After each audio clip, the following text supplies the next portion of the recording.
I hope you're good. It's been a good day, hasn't it? We thank God for His mercies always. My name is Animwaa Anim-Addo, and I'm on with you until about 7:50 when the football guys kind of just take over the studio. So definitely stay tuned in. And tonight we're talking about thriving in the entrepreneurial space. So we've been talking about women in charge, women on top, women in the spaces that usually are dominated by men and what it's like navigating that space. So tonight we're talking about the entrepreneurial space. And for the first time on Strong and Sassy, my guest is, she's also called Reverend, but maybe I'm not going to start with the Reverend. So she's the CEO for Nutri Health Foods and Beverages, Boahima in Team Reverend. Let me just add it because it is what it is. Hi, good evening and welcome. Good evening, Animwaa. How are you doing? I'm very well. It's good to see you. Good to see you Thank too. you so much for joining us today.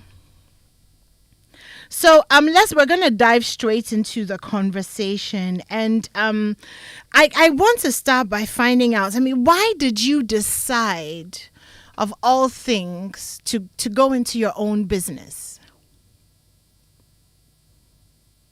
Ooh. I don't know whether to call it a decision, but for me, it has always been what I wanted to do. Even though I decided after school to work in a formal corporate environment, there was always my desire to go into something that I'll do for myself. So I think it wasn't a decision; it always been there, and that's what I eventually did. Okay, so what was the journey like moving from corporate into the entrepreneurial space? For me, I think it was quite seamless because it wasn't like a jump. It was something I had intentions to do for a while. So all the time I was working, it was always at the back of my mind that I was going to go out at a point.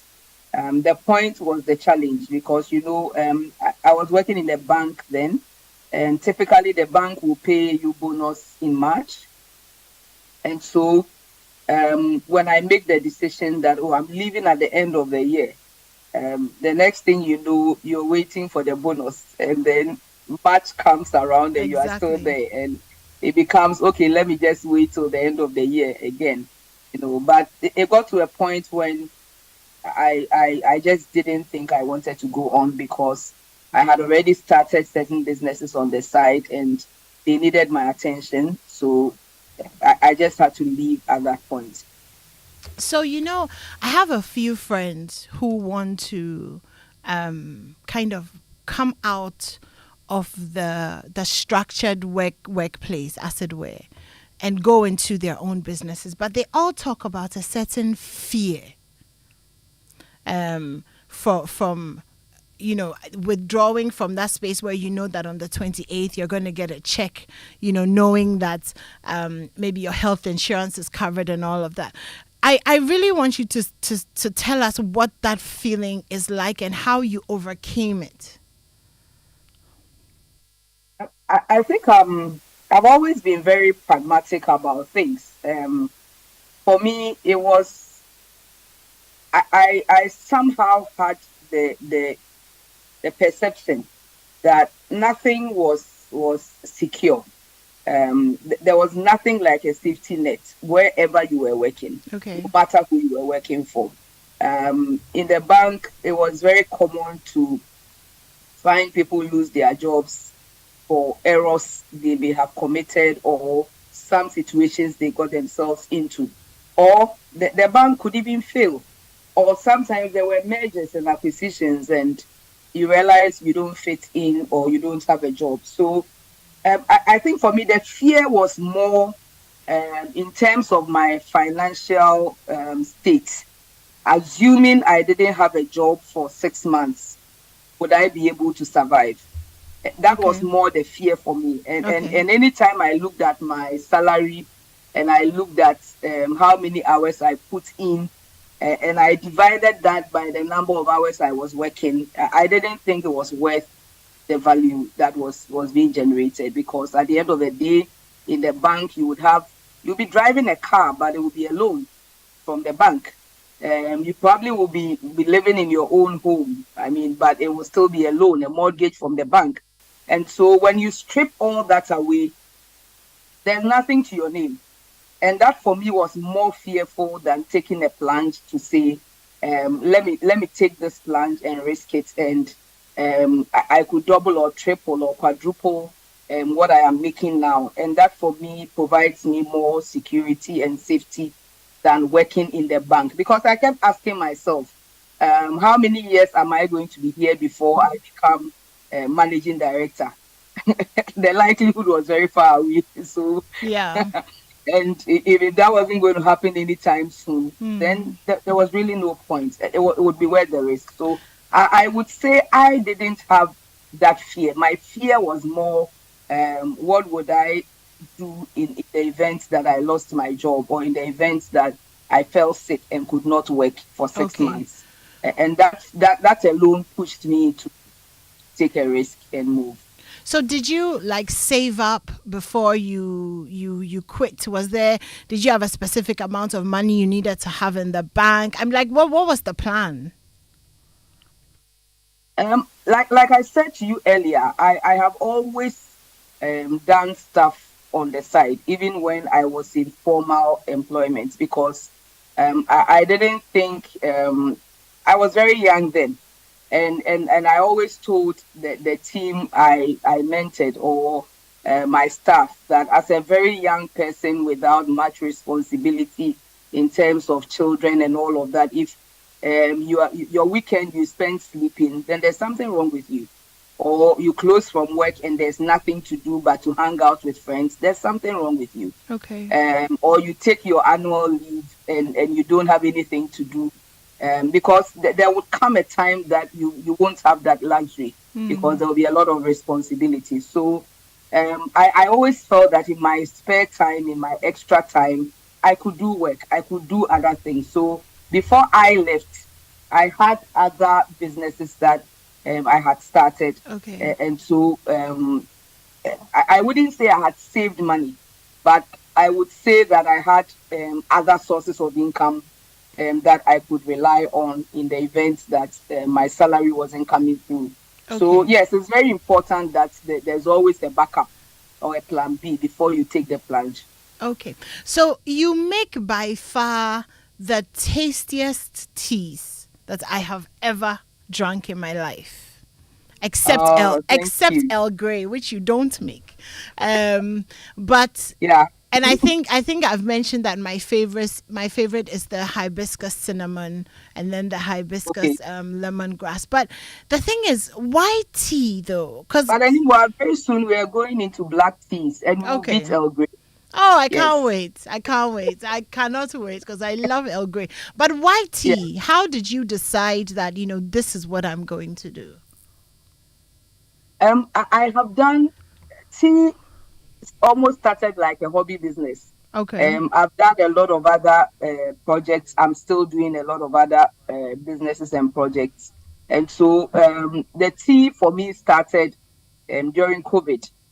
I'm a tea. I love tea. I love Okay. coffee. I love tea, and I've always been fascinated by beyond. I think for me, beyond the tea, I've always been fascinated with branding, and the ability to take something almost nothing and create a brand, and an international brand out of it. So Okay. that for me was the challenge, and I had the opportunity to sample a lot of teas, packaging. I mean, tea forte. I mean, they come up with so many things, and the creativity, the designs, the packaging, the accessories, they all fascinated me. So I thought I would also venture into it. The challenge was also another thing, because I remember when I was going into this as a commercial venture, the feedback I would always get is, oh, Ghana, we don't drink tea. I mean, people don't drink tea. And it's not our culture to drink tea. Mm. But I differed a bit.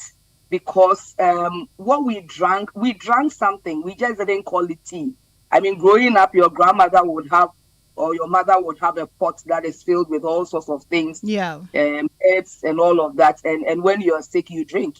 And when you have a fever, you drink. When you When have a you have cold, yeah, yeah, constipation, you drink.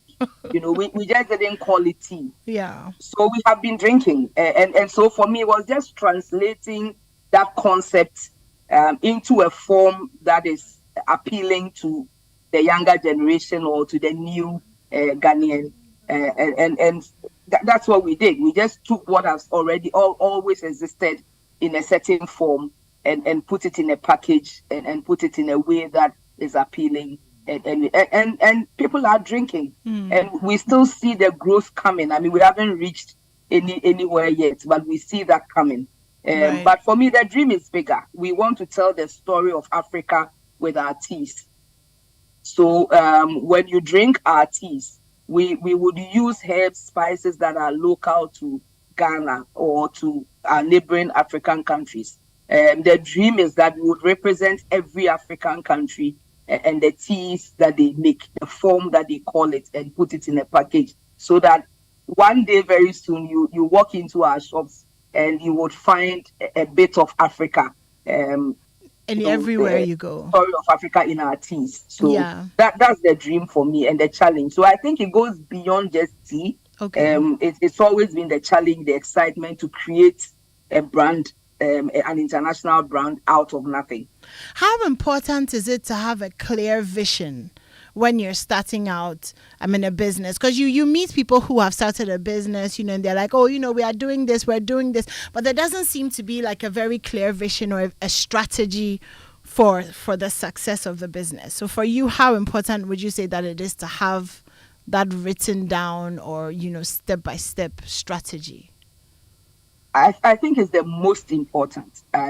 It doesn't have to be a verbose document, business plan that you never look through. It doesn't have to be a huge document that somebody writes for you.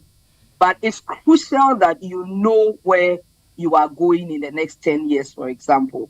That long-term view helps you to build foundations even in its infant stages.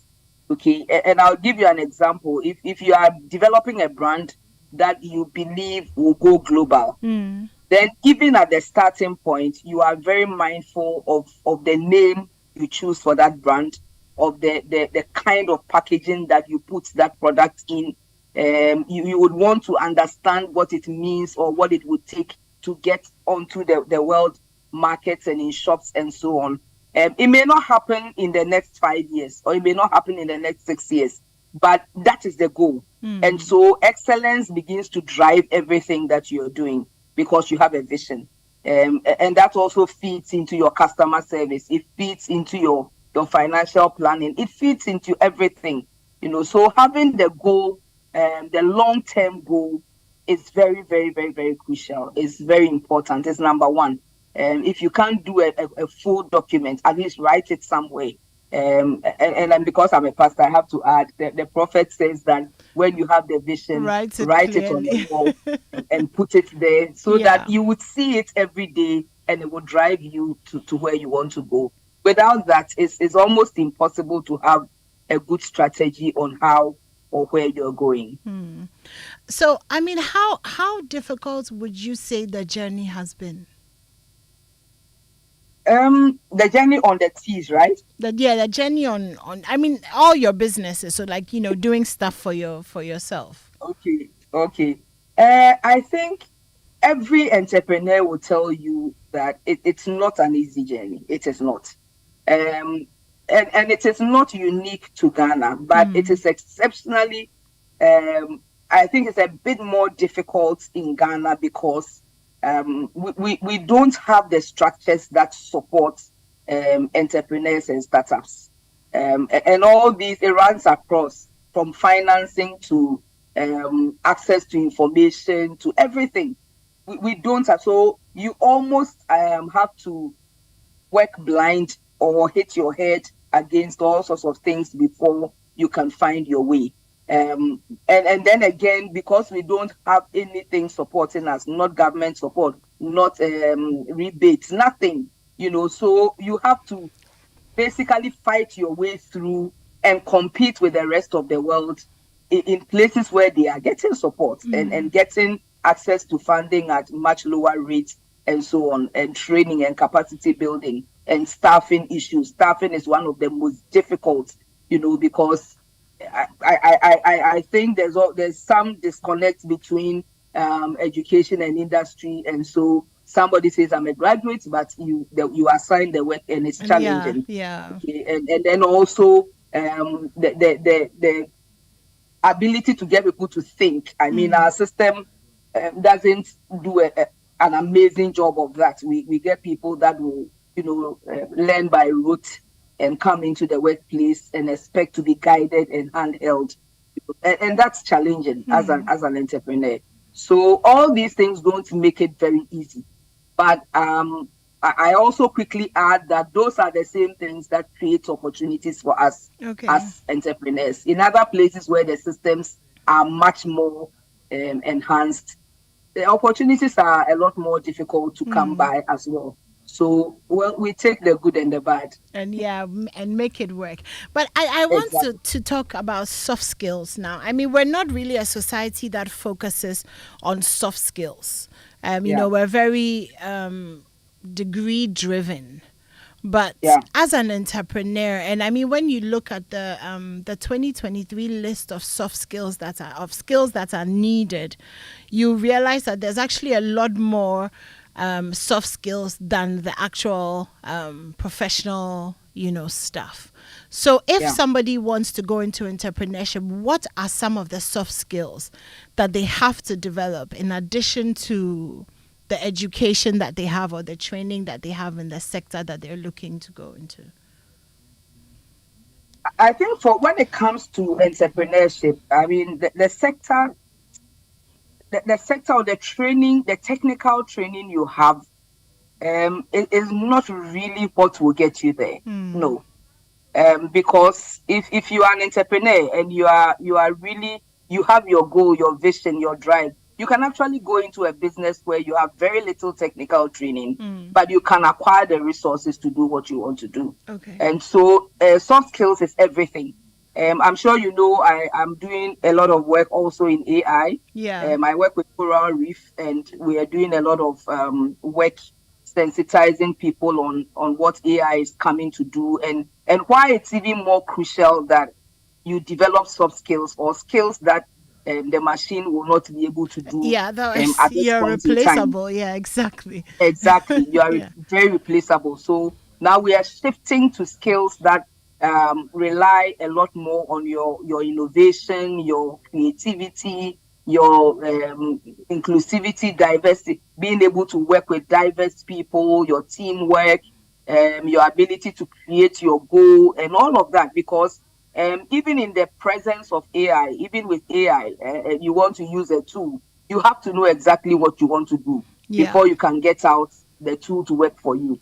So having that vision, design thinking, team spirit, ability to work with other people, collaboration, Emotional and all of that is intelligence. so important, Yeah. very important. Your networking, everything that we do. I mean, talking to you today, I should at the back of my mind be thinking, how do I build a long-term network with you? I mean, in the light of all that I do. So I think it's a very important area for every entrepreneur to look at. It is not your knowledge of the technical skill. I did first degree finance. I did MBA finance. I never worked with it for a day. Um, so if you ask me today why I did it, I don't even know. I just think my parents wanted me to go to business school. So I went to business school. I didn't have a clue what I was going to Right. do with the finance. Right. So, but regardless, that also has enabled me to understand everything my accountant or my finance manager will give me. Okay, so the ability, the attitude, the desire to know, the learning, the relearning. I mean, and with AI, for example, it's really dependent on how aggressive you are in wanting to know. Okay. If you don't have that innate desire to learn and relearn and unlearn, then you still won't get very far as an entrepreneur. You can't be steeped in your ways. You can't be, in a box and succeed as an entrepreneur. You have to constantly be flexible and keep changing and adapting. So yes, I think soft skills is the way to go. Does Is the way to personality every matter? entrepreneur must have it. Yes. Does personality matter when you're deciding on becoming an entrepreneur? When you say personality, what exactly are you So, alluding I to? mean, if, for example, you're a quietish in your shell person, I mean, are there, when you decide that, okay, I want to do my own business, do you have to be realistic about who you are in terms of which parts of yourself you're willing to put out there to be successful? I honestly don't think so. Okay. Because I've seen people thrive, all sorts of different people thrive in business. Some can be very quiet and don't want to be in front. Some can be very bubbly and want to be in front. All the terms they use, the choleric, the sanguine, whatever. I don't think it's dependent on that. It's really also a function of which kind of business you want to do. Okay. If you want to set up a business that doesn't interface with a lot of people, then there's no need for you to be a people person. Okay. Even if you are not a people person and you are a good entrepreneur and you're a good leader, you can acquire this, you can hire people to do the work that you cannot do. Okay. So the entrepreneur is more the person that is able to bring all the resources together for them to become productive. So I don't think personality actually matters. What matters more is your attitude and mindset. Okay. Those are crucial. Attitude and mindset. Yes, your attitude and your mindset. Yes. Okay. What are some of the most difficult parts of being an entrepreneur, working for yourself? I think for me, the most difficult parts are sometimes it can get very lonely. Okay. And lonely in the sense that you are always hit with the reality of the fact that when it comes to the crunch, all your staff can leave. Unless you have given them some shares in your business and they are stakeholders. Okay. If there's the business doesn't do well, they don't participate in that.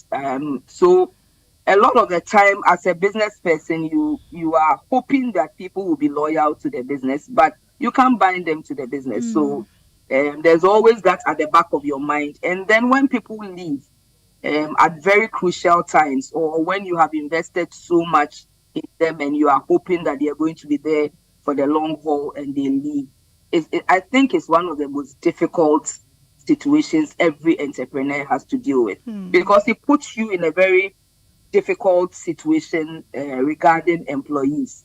You go all out. What do you do? How do you keep them loyal? Okay, and what do you do to get them committed and have the same kind of passion that you have as an entrepreneur? It's easy to say, oh, make them stakeholders, but when the business is a startup and you don't even know where you are going, you can't bring people on as stakeholders or shareholders. Just sweat shareholders because you are looking to raise money and all of that, and you would need to give up shares and all. So it's not easy. I think that for me, the most challenging part of being an entrepreneur is the human being, the human resource, and how you get committed team to work with you the long haul. I think it's the most difficult for me. Do we have work ethic issues here in Ghana? Because a lot of people that I speak to who are entrepreneurs are always talking about the fact that when they're recruiting people, they almost feel the need to try to make them feel like they are a part of the business, or there's the chance to become a part owner. It's almost as if just being hired to do a job and getting paid is not incentive enough to have people who are working for you who are doing what they're supposed to be doing. Is that a work ethic problem that we have here in Ghana generally, or is it just with startups? I mean, like what exactly is the problem, do you think? I think um, I hate to always make blanket statements because there are always several sides to any of these challenges. On one hand, you have a lot of people that start off very well as staff, and then in the middle, they begin to have all sorts of entitlements mentality regarding the business. I mean, they suddenly begin to think they have to have a stake in the business.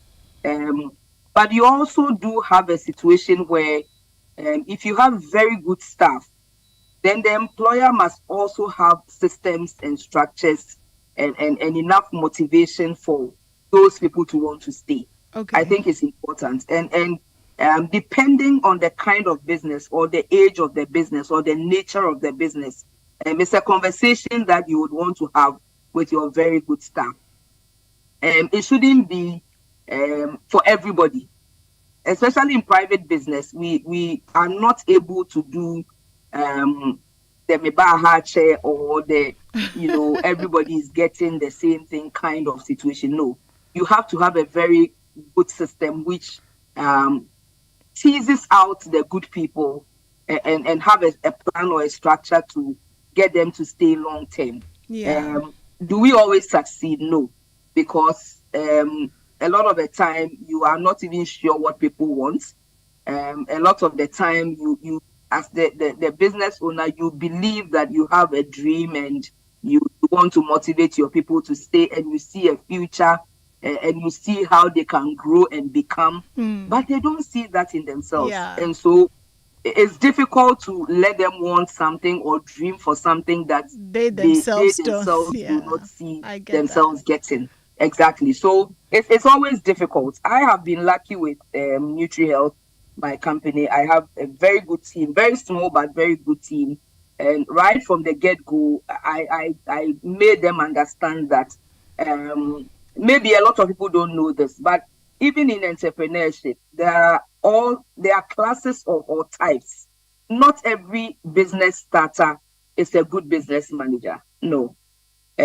So a lot of us that are graced to be creative and innovative, and we get very bored easily with mundane work, or once the business picks up and it is not as challenging and exciting, you want to move on to Yeah. something else. So we don't end up being very good managers. And that is the problem. The entrepreneur, the business starter feels that I started the business, so I must manage the business.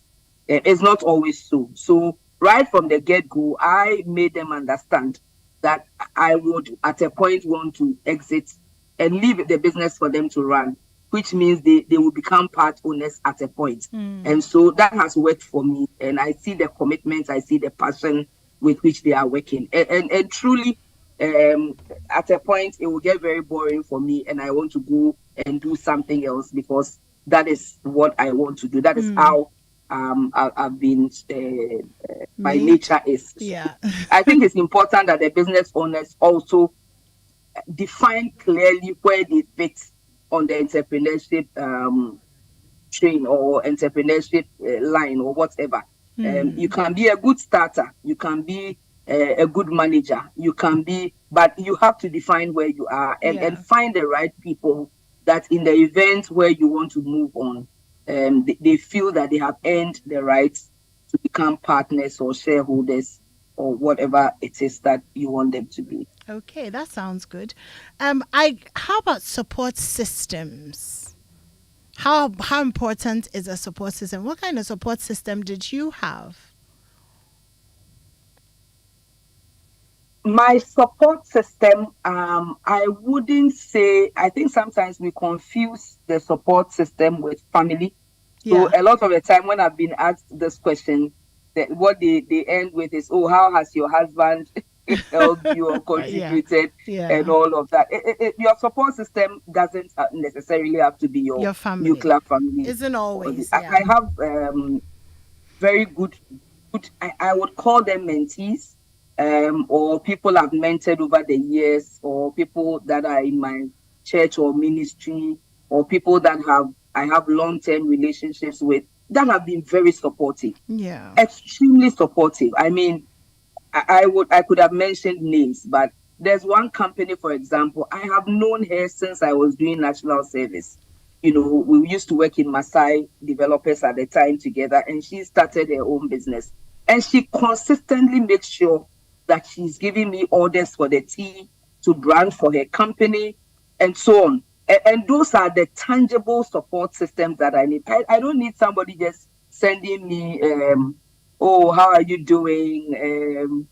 Oh, are you tired? No, no, no. I mean that doesn't help me in any way. I Yeah. need tangible support systems, and Yeah. these are some of the ways that I believe people should support entrepreneurs and startups. We don't just need words of motivation. We need tangible support. Referrals So and recommendations and exactly, yeah. recommendation, ordering yourself, ordering for friends. I mean, those things go a long way. And I think in terms of that, I have had very good support because I didn't have money to do a lot of the advertising that I should have done, But so organically, we have grown because there are people who support me. There are friends who would give recommendation or order for their companies, or some of them work in banks, and they anytime there's an opportunity, they'll give me a call and say, bring some of your tea and all of that. So I think that in that sense, I have had amazing support. In terms of my nuclear family, they've always known me to be, always in one thing or another. So I'm sure they're even tired of me by now, They but are tired of hey, the difference. Today is this, tomorrow is that, tomorrow is tomorrow is this. that. I was gonna ask about family. A lot of times when we speak to women, Yeah. family does play a big role. The balancing, especially of family and children and all of that, which is funny because when you speak to men, it hardly ever comes up. That family work balance. But how have you maintained the balance, and what kind of advice would you give to young women who are starting out, who also want to have a family, have children, and I guess have it all? Anyway, you know something? I think, yeah, me, I don't think I agree with a lot of these things. And I'm sure there will be arguments in that respect. I think all this boils down to how you want to structure your journey and your business. Um, because I maybe because of how I have had support from my family, I wouldn't say. You see, in life, there's nothing like balance. Something always has to give. Okay, Something always has to give. okay, So, um, there's always one way something is tilting in favor of something, that's true. at a That's certain true. point in Yeah. time. But I think that what I have been able to do, such that I haven't had any challenges whatsoever regarding family balancing and all of that. I am very pragmatic. I decide what I can do and what I cannot do. Okay. So if I don't, and everybody should forgive me, I don't watch. I have somebody who, because I look at the time I would use to wash, and if I am paying somebody to wash, it's way cheaper than me washing. Yeah. Time wise, Okay, not even exactly. money wise, but time wise. Yeah. And forgive me, but I have to give props to a company like Dija. It's heaven for me. I don't go to the market. All I do is send my list, and they would Wow. go to the market and they will clean it, they will pack it, and they will bring it to me. I love to cook, so I would cook. Okay, all these things save you time and money. I'm not a superwoman. I Okay. don't try to be one. Okay. So a lot of the women entrepreneurs are trying to juggle all sorts of things, and that creates a lot of stress. And then they are challenged, and then they'll say the men are cheating us. No, you would have to plan. You would have to do things that you can do and outsource the ones that you cannot do. You would have to be able to delegate, even in the workplace, things that are not too confidential or strategic. Learn to delegate. You can't do. I know women businesses that they are doing the production, they are doing the marketing, they are doing the. You would burn out, and then you would complain that your family is suffering. Nutri Health doesn't market its own products. We have a partner company, a marketing company that we have sourced our marketing to, because I don't have the energy and the strength for that. You get it? Yes, I So do. I think it is more as training the women to understand what it takes to run a business. You don't have to do everything by yourself. And when you do that, it frees you time to be able to manage your home and manage your other activities that make you sane, because when you burn out, everything else suffers. Yeah. So I don't think it's a challenge. I rather think it is women that have to sit and clearly define what the roles are, what they can do, what they cannot do, what their partners are willing for them to do and not do. I mean, I cringe when I hear the men that say they don't eat food in a fridge in this day and age. I mean, like, you don't eat food in a fridge, Sassy, you know. And Yeah. so if you have a husband like that, that is a unique challenge. Yeah, because you have And to cook you would every have to day. find a way around it. Okay. But I'm blessed to have somebody who understands. I mean, that fridge is fridge and we all eat food from the fridge. And so if there's food in the fridge, it's still good food. Yeah, So yeah. it's also balancing all these things and planning properly, and making sure that the things that are mundane, that take your time, that can be outsourced, it is outsourced. And you pay for that. You pay for that service. You realize that what you'll be making back in terms of the time release is way more than what you'd be paying anybody to Yeah, do. yeah. I Exactly. I think So that sometimes the for me has problem, been my strategy to work around this. I completely agree with you. I think it's a fantastic strategy. The problem I've encountered with other people is the fact that their partners are very steeped in the expectation of certain traditional roles being fulfilled. So Yeah. if my wife is not the one cooking, or if she's not the one taking care of the children, or if she's not the one who is doing this or who is doing that, or when you're bringing somebody into the home to help, then there's the threat of, well, if there's another woman walking around, then and so it makes it difficult. How do you deal with situations like that? I mean, obviously, apart from having these very important conversations before you make the decision to tie yourself to someone, but how Maybe do you've you made the decision already. exactly, exactly, exactly? When you've made it Yeah, already, what do you I do? think those are challenging issues. I don't even know where they originate from. I think for starters, if you don't trust somebody in your home, because the person may take your husband, then you have a big problem. I don't know whether you'll be following the husband to work. Oh, everywhere he goes, then yeah. Exactly. I mean, there's really it's really it's something that the woman has to deal with and let go and release. And in that case, then maybe that person would have to have somebody who doesn't stay in the house but will come and go. Personally, I believe that food that my husband is going to eat, I want to be sure of what he's eating. So Okay, I would prefer to make that. okay, But I also plan a lot. So I pre-prep a lot of my meals. okay, You get it? So that when I wake up in the morning and I have to make food for him to take to work, I'm okay, not now going to make soup from the get-go. okay, I've already done that the evening before or a week okay. before and so on. So it also comes down to the planning. As for the trust issues, they need Jesus on that one, because if you do it at home, you will do it outside. And Yeah, so yeah, yeah, yeah, that for yeah. me doesn't solve any problem.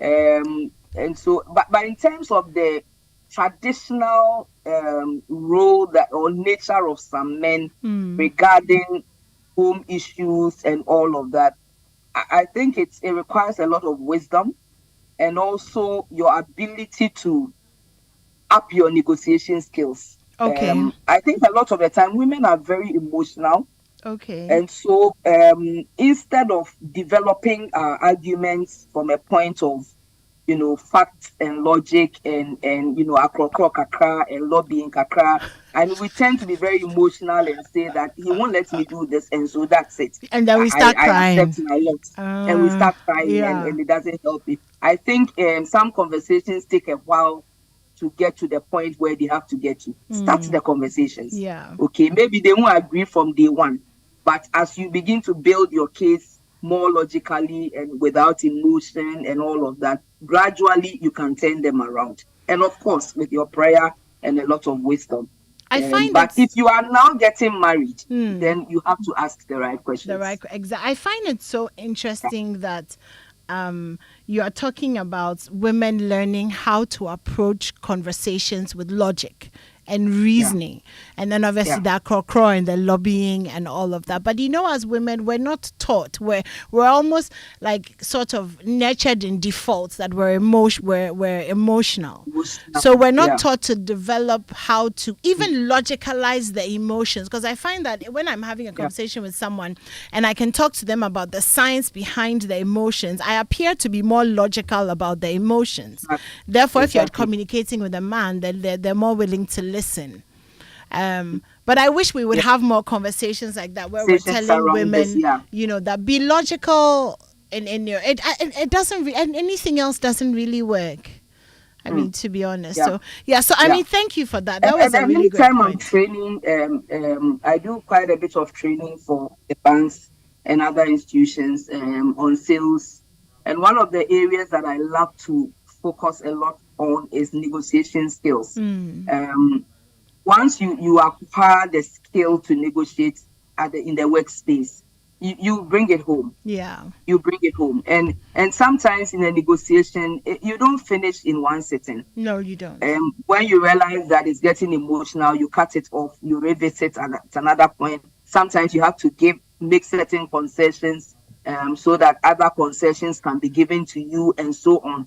Nobody goes into a negotiation process with emotion. You've lost already. And I think women need to build that capacity. I think we should do a show on the art of negotiation, just for women, so that we can. Nice. I think we should definitely do that in the next few weeks to really teach women how to, not to win, but how to put their points across in a way that is logical and that is more heard. Exactly. Because sometimes in a negotiation, nobody really wins or loses. Everybody makes some concessions. And then we get somewhere. It could be that he may not agree that somebody should make my food, but he will agree that somebody should clean the house. Or somebody to come and iron the things. Or when you put the food in the freezer, somebody can warm it for him if you are not home. So, exactly. So something like all that. sorts of things that we have to do. I mean, as for my husband, when the food is in the fridge, he decides that there's no food. So what we have agreed is that I put it in a warmer in the place where it's visible, and I go and sleep. Fair enough. Okay, so when he comes, he sees the food. So I mean, it's a gradual thing. You have to negotiate your way. Sometimes you tell you there's no food in this house, and they are meanwhile the food is in the fridge. It's full, but I mean, there's no food as long as it's not in the open space. What an amazing blessing of God. Thank you so much for joining us tonight. We're out of time. We're switching to football. So soon. Yes, we've done almost an hour. But it's been so great talking to you. Reverend Brahima Intim, she's the CEO for Nutri Health Foods and Beverages. If you've ever tried any of her teas, then you know that's absolutely fantastic. And you can find them almost anywhere. I've seen them in Shell shops, in most of the major supermarkets, really nice. So look out for it. She'll be joining us a lot more as the days come. Thank you so much for sharing your time and your wisdom with us. Thank you. We're Thanks so for having grateful. me. Next time I'll come to the studio. Yes, please. Especially for our show, The Art of Negotiation. Yes. I'm really looking forward to that. I'll come. Thank you so much. Thank you so much. And thank you to you for staying tuned in to Strong and Sassy. My name is Animwaa Anim-Addo. I can smell Gary Al Smith somewhere around here. So some exciting football coming up right after this. Don't go.